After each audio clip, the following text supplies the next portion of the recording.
imamo odlazak kod naše čuvene travarke Ljubice Marković, gdje oni stvarno vole svi da odu gore, da posjete nju i naravno svi smo mi u nekim godinama kada su nam potrebne njene, dakle da kažemo, njen način, dakle, liječenja naših tegoba, jer svi smo u tim godinama kada imamo tih nekih zdravstvenih problema i onda Ljubica nam dali savjetom, dali tretmanom, zaista pomogne i nakon toga vraćamo se na turnir koji počinje u 13. Pozdravila, zaista s jednom velikom ljubavnju sam vas dočekala i potrudila se. Ima još apatici, ali pa dobro, počnemo i za njih čašće, da ćemo pola za njih još. Ljubce je upoznata, treba mi to još više.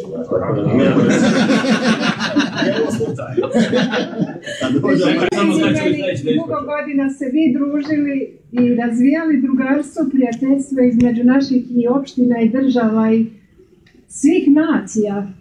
Nebitno ko je šta, bitno da ste dobri ljudi. I svi mi dobro došli. Isto se kaže da još dugo godina budemo tvoji gosti.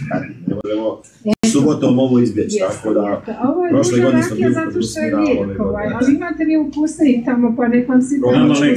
Želim da dolazite i u idućim godinama, ako Bog, da? Daćemo. Na radost svih nas. Eto, živjeli svi. Pozdravljaju i često se viđali.